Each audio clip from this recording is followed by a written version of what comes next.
Out in the deep water, the ocean is never truly silent. But on this particular night, the environment registered a total absence of kinetic energy. There were no waves, no rolling swells, and zero ambient wind. Just an expanse of dark water sitting motionless, stretching out in every direction. A junior crew member on a nearby ship was drafted into an unplanned response effort. They had intercepted a distress signal, and because they were the closest vessel to the coordinates, they became the default rescue team. Emerging from the darkness ahead of them was the target. It was a massive cargo vessel, one that maritime registries had listed as missing for several years. It sat silent on the water, heavily shadowed, and devoid of any exterior lighting or communication signals. The physical state of the ship contradicted its history. Vessels left adrift in the ocean typically degrade from saltwater corrosion and neglect. Yet this cargo ship appeared intact, gliding through the water as if operating under its own power, despite showing no signs of a living crew.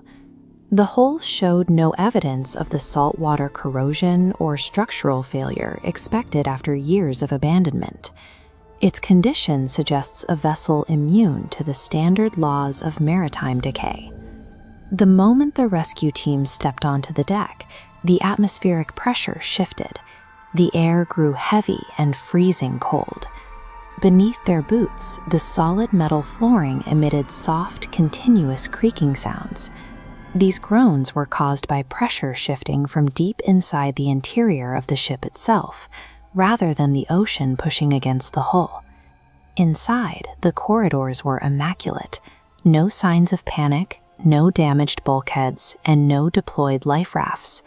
In the crew quarters, beds remained made, and half-eaten meals sat out on dining tables. The original inhabitants had simply vanished in the middle of their daily routines.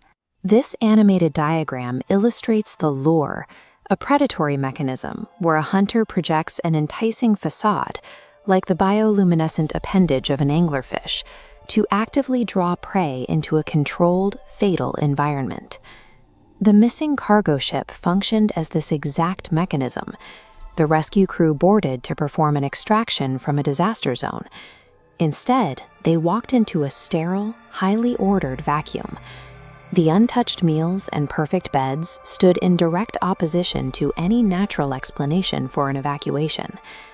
The ship maintained this vacancy to ensure the rescue team would board without hesitation. Every untouched meal and distress signal functioned as a calibrated component of a broader trap. The silence of the pristine interior was broken by a single auditory cue. From deep within the lower decks, a heavy metallic thud echoed through the hallways. Seconds later, a faint, broken human voice called out for help, drawing the team further inside. Following the voice required a descent into the deepest parts of the hull. As the crew moved down the narrow staircases, the ambient temperature dropped. Condensation dripped down the steel walls, and the air thinned, creating an intense sense of claustrophobia. At the end of a darkened corridor, the team finally located the source of the distress call. Slumped against the wet steel wall, sitting motionless on the floor with his head bowed, was a solitary man. When the man lifted his head, his physical condition appeared anomalous. He presented no lacerations, blunt force trauma, or signs of starvation. Instead, his eyes were vacant, failing to blink or focus on the flashlights. Across his face was a rigid, wide smile that stretched the muscles beyond natural human limits. The captain demanded to know where the rest of the crew was. The man offered no explanation. He simply maintained his unblinking stare, tilted his head, and whispered 2 words: "Still sailing." This figure was not a survivor holding out for a rescue team. His pristine physical state and unresponsive psychology proved he was integrated into the ship itself. He served as the final active trigger of the trap, a biological tripwire designed to engage once the prey was deep within the hull. As the tripwire was activated, the dead vessel reacted. Deep within the engineering bays, the dead engines roared to life, with a heavy vibration that shook the structural columns. Simultaneously, the overhead halogen lights shorted out, plunging the lower decks into darkness. In the sudden blackout, the sound of dozens of footsteps surrounded the rescue team. Identical entities stood flanking them in the corridors, watching the crew with the same empty, rigid smiles as the decoy. As the crew sprinted back toward the stairwells, a spatial anomaly began to occur.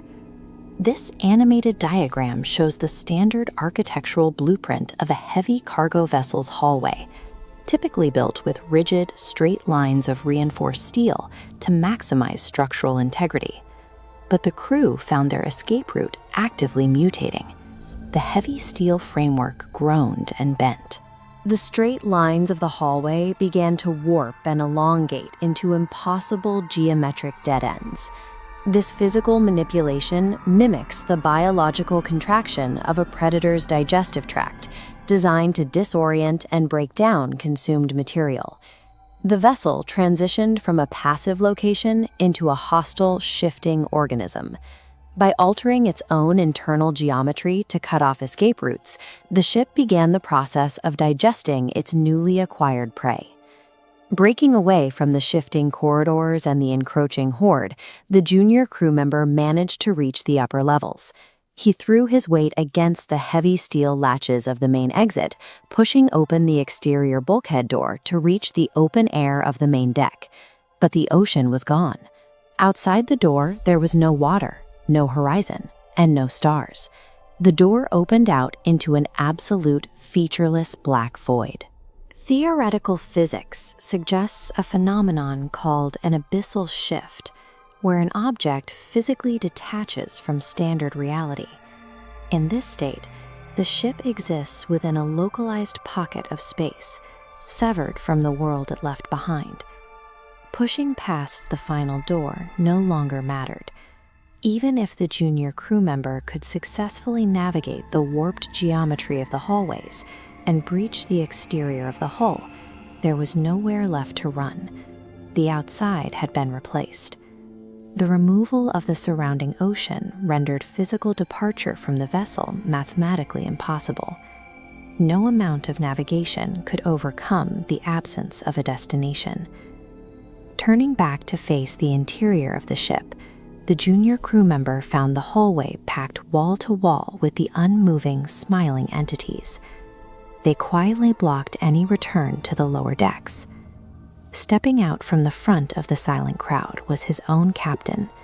The panic from minutes earlier was gone. The captain stood perfectly still, his posture relaxed, and his face locked into the same vacant, unnatural smile as the others.